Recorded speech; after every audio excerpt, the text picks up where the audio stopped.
Hi, hello and welcome to Dr. Vinita's bio classes. The aim of this channel is to develop an interest in students towards biology. We are continuing our first chapter on sexual reproduction in flowering plants, and today we'll be studying about the outbreeding devices, pollen-pistil interaction and double fertilization. So first is the outbreeding devices. We know that most of the majority of the plants are hermaphrodites. What do you mean by hermaphrodites? Hermaphrodites. Hermaphrodites means bisexual, that is a flower having both the sexual organs in it. That is, it produces both the male gametophyte and the female gametophyte. So such plants are called as hermaphrodites, or these flowers are called as hermaphrodite flowers. So when both the sexual organs are present in the same flower, there are high chances of self-pollination. That is, the pollen grains from the flower pollinates the stigma of the same flower, which is known as self-pollination. So there are high chances of self-pollination with hermaphrodite flowers. And most of these hermaphrodite flowers, or the bisexual flowers, they discourage the self-pollination. And you very well know what will be the reason behind it, right? Self-pollination doesn't assure genetic variation and the chances of defective alleles is more, right? And as a result of that, inbreeding depressions happen. So in order to avoid these inbreeding depressions, plants develop several devices which discourage the self-pollination and encourages cross-pollination. And these devices are collectively known as outbreeding devices. Okay, so the plants, in order to prevent self-pollination, they develop certain devices which are known as the outbreeding devices. Okay, so what are these devices? We already saw while studying the autogamy or self-pollination that there should be a synchrony between the pollen release and the receptivity of the stigma, right? So the first device or the outbreeding device is non-synchrony of the pollen release and the receptivity of the stigma. Okay, so first is non-synchronization.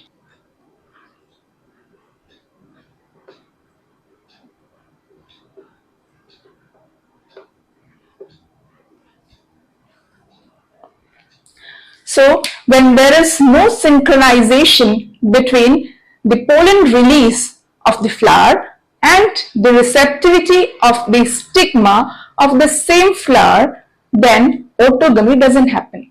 So that is, self-pollination doesn't happen. So non-synchrony is a device to prevent autogamy or self-fertilization, that is the fertilization within the same flower. So that can be prevented by non-synchronization. So this is one device, and the second device is the anther and the stigma will be placed at different positions. Okay, so second one is the difference in position.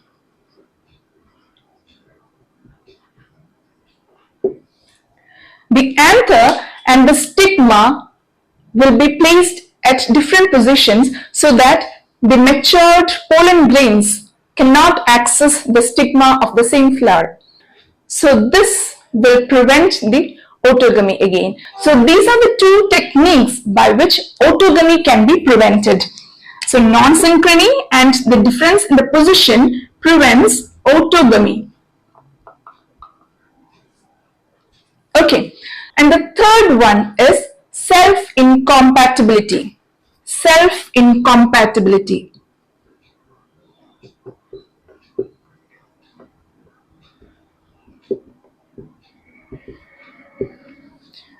Self-incompatibility.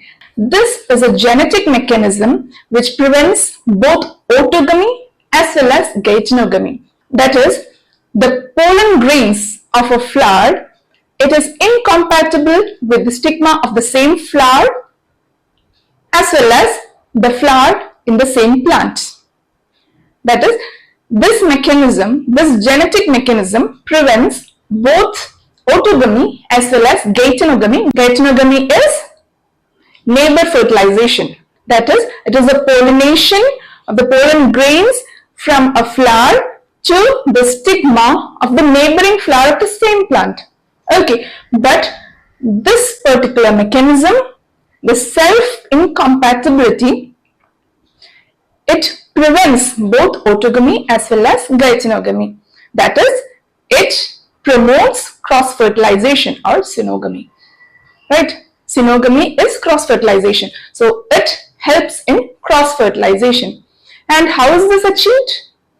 This incompatibility is achieved by inhibiting the pollen germination and pollen tube development in the stigma of the same flower or of the flower in the same plant. Okay, so the pollen grains, they are not compatible with the stigma of the same flower as well as the flower in the same plant.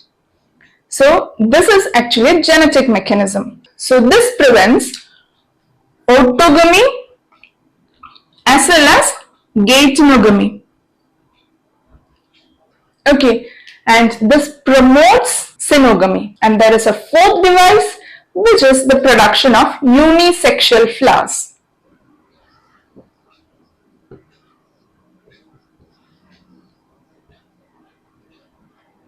So if it's a unisexual flower, then the pollen grain of this flower has to find the stigma of another flower. There are several plants which have these unisexual flowers in the same plant. So it cannot prevent geitonogamy. Of course, autogamy can be prevented, but geitonogamy cannot be prevented. For example, in the case of maize or castor, these are examples of plants which have both the flowers in the same plant. That is, they are unisexual flowers, but both these unisexual flowers are present in the same plant. So geitonogamy can happen, but autogamy doesn't happen because it's a unisexual flower. Okay, and there are several other plants which the whole plant is unisexual, such as the papaya. Papaya plant, the male plant is different and the female plant is different. And so both autogamy as well as geitonogamy can be prevented in such plants, that is, which have a whole plant having unisexual flowers. So these are the 4 outbreeding devices, that is, non-synchronization, difference in the position of the anther and the stigma, self-incompatibility, and production of unisexual flowers. Okay, so now we'll study about pollen-pistil interaction. Pollination doesn't guarantee fertilization. Pollination is just bringing the pollen grains to the pistil, but this does not guarantee the fertilization of the ovule. We know that pollen grains is all in the air, and many pollen grains may land on the stigma. And some of the pollen grains may be from the same plant and some may be of entirely different species. And pollination cannot happen with all of the pollen grains that fall on the stigma, right?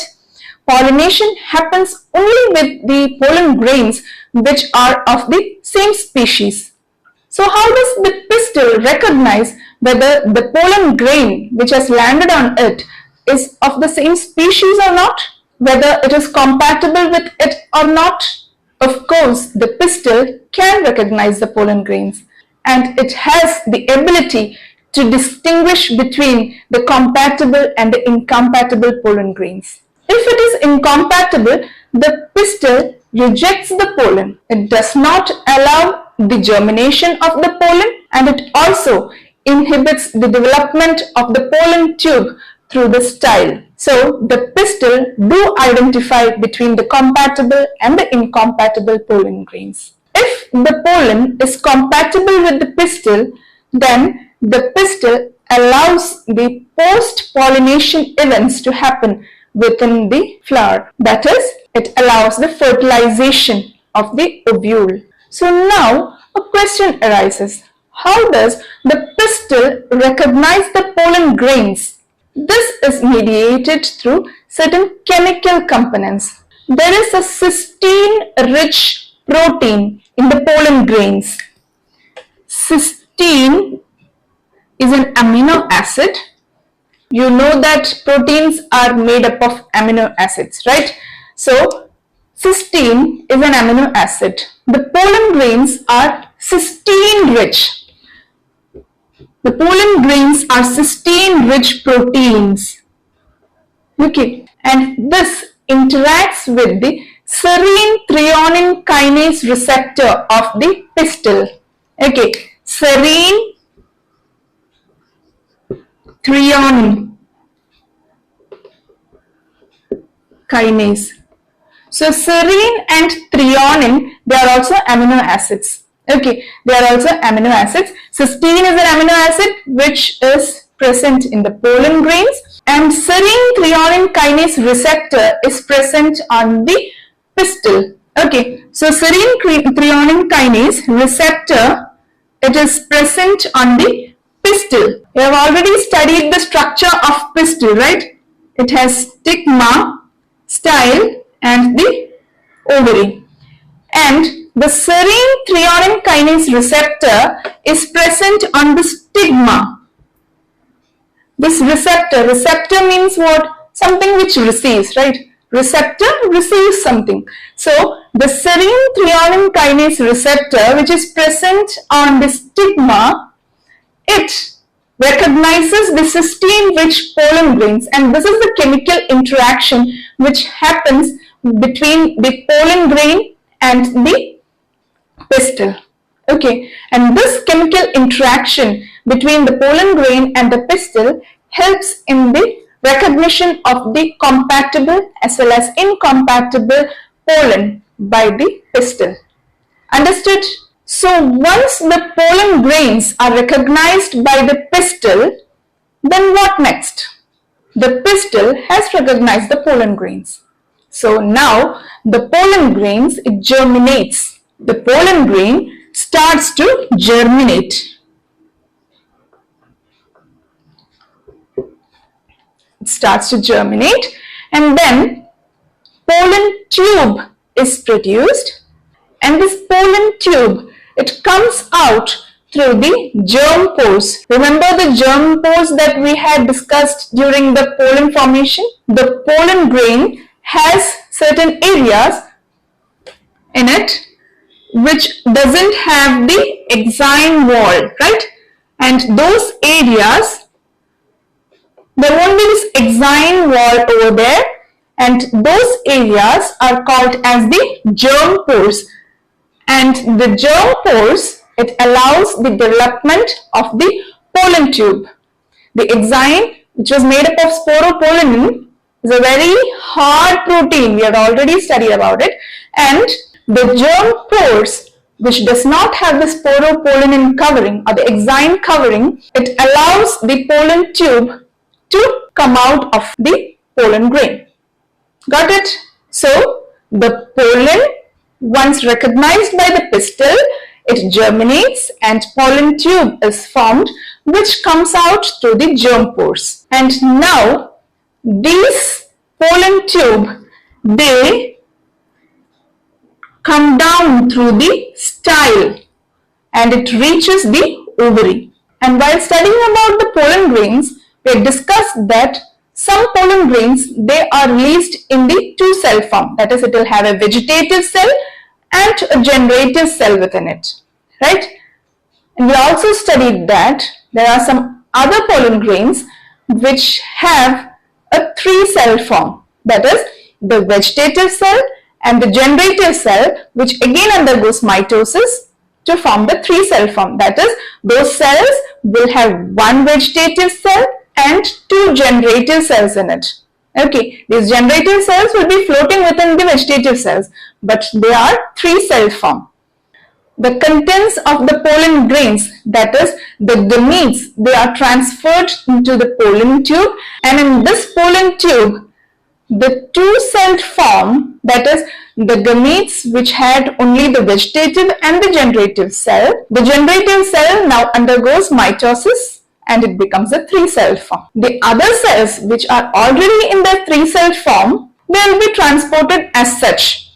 That is, the 3-cell form will be transported as such through the pollen tube. Those which are 2-celled, they become 3-celled in the pollen tube. So anyhow, 2 gametes are destined to reach the ovary. So I am taking you back to this picture of the ovule, and here you can see that there were 3 cells at the antipodal ends and 3 cells at the egg apparatus, wherein there are 2 cells which are called the synergid cells and 1 egg cell. There are 2 polar nuclei, right? So the 2 gametes from the pollen through the pollen tube, it comes and it enters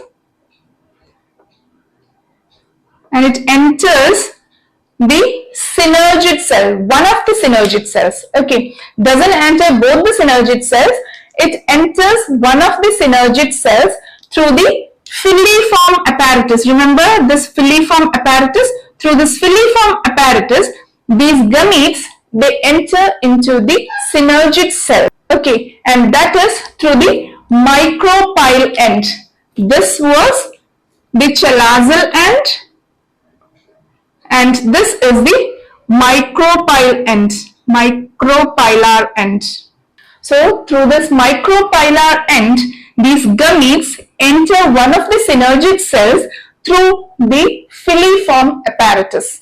So this whole process of pollen deposition on the stigma to the entry of the male gametes in the pollen grains to the synergid cells in the egg apparatus of the embryo sac is known as the pollen-pistil interaction. The whole process is collectively called as the pollen-pistil interaction.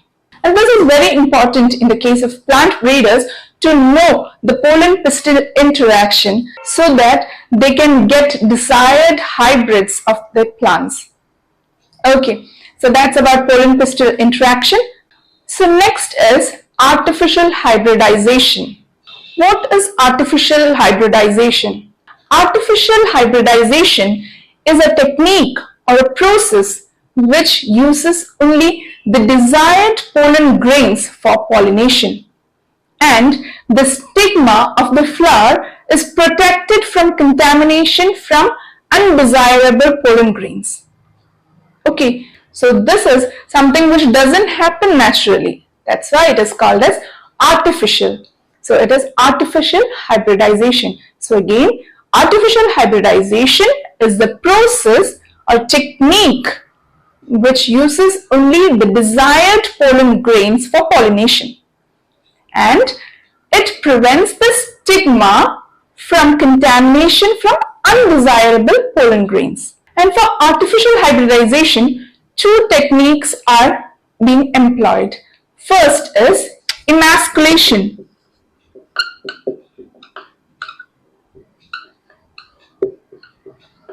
And second is bagging. So these are the 2 techniques which are employed for artificial hybridization to happen. Okay, so emasculation. Emasculation means removal of the male gametes, and this is achieved by removal of the anther from the flower buds before the pollen grains matures and it dehisces into the environment. So this is a process wherein the male gametes are removed, and that too before attaining its maturity. The anthers are removed with the help of forceps, and each and every anther will be plucked off, and thereby the anthers won't be available near the stigma so that self-fertilization doesn't happen. And after this emasculation, the next process is bagging. These flowers which have been emasculated now will be bagged with a butter paper so that it is not contaminated by pollen grains from other flowers. So these are the two techniques which come under the artificial hybridization, that is emasculation, that is the removal of the anther from the bisexual flower, and secondly, bagging.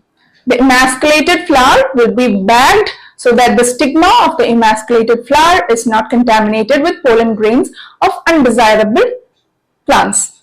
So when the stigma of the emasculated bagged plants, they attain receptivity, the pollen grains, the desired pollen grains, they are dusted on the stigma and again rebagged so that the fertilization happens and seed development occurs. But in the case of unisexual flowers, this emasculation won't be needed.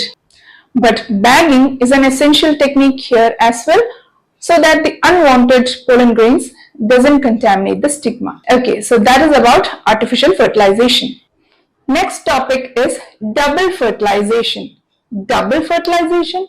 Usually it's only single fertilization, right? What is this double fertilization? Again, taking you back to this picture, we already saw that the two gametes in the pollen grain, through the pollen tube, it enters the synergid cells through the filiform apparatus, right? So two gametes, they enter into the synergid cells, only one of the synergid cells, okay? It does not enter both the synergid cells. The two gametes, they enter one of the synergid cells, and one gamete out of them, it fuses with the nucleus of the egg cell. Okay, so one of the gametes, it fuses with the nucleus of the egg cell, and now it becomes diploid. The egg cell is haploid, the gamete is haploid. Both of these nucleus fuse to become diploid. Okay, so after the fusion of the egg nucleus and the nucleus of the gamete, it becomes diploid. And develops into zygote. Okay, so this egg cell, it fuses with one of the gametes and it becomes a zygote, and this is diploid in nature. But again, you have one more gamete, right? One more male gamete is left in the synergid cells. There were two gametes. One of the male gametes, it fused with the egg cell. And what about the other gamete? The other male gamete, it fuses with the two polar nuclei in the central cell. So the central big cell, it had two polar nuclei in it, right? And this male gamete, it fuses with these two polar nuclei. And because already we had two nucleus, and now this is the third one, and so this is triple fusion. This is called triple fusion, because this is the fusion between the three nucleus. This fusion of the three nucleus, that is the two polar nuclei and the nucleus from the gamete, results in the formation of triploid primary endosperm nucleus. Okay, so this is triploid because we already had a haploid nucleus in the gamete and it fuses with two other haploid nucleus which are the polar nuclei. Okay, so now there are three, so this is triploid. So this triple fusion results in triploid primary endosperm nucleus, which is otherwise known as PEN. Okay, the short form is PEN, primary endosperm nucleus. So this fusion of the egg cell with the male gamete results in the diploid cell, which results in the formation of zygote. Okay, and this fusion is known as syngamy. That is, this fusion of the male and the female gametes is known as syngamy. This is known as syngamy because it is the fusion of the male and the female gametes, and it results in the formation of zygote. And another fusion also occurred here, which is known as the triple fusion, and that is the fusion of the two polar nuclei with the male gamete. Okay, so that is known as triple fusion. So these two types of fusion occurs within the embryo sac, that is the syngamy as well as triple fusion. So these two are the kinds of fusion that occur within the embryo sac, and because it's two types of fertilization, this is known as double fertilization. One is syngamy and another is triple fusion. So double fertilization. And this double fertilization is a characteristic which is unique to flowering plants. And the zygote, after double fertilization, it becomes the embryo, and the primary endosperm nucleus or the pen, it develops into primary endosperm cell. Okay, so in this process of double fertilization, we get embryo from the zygote through syngamy, and we get the primary endosperm cell by triple fusion. Okay, so that's about double fertilization. Thank you.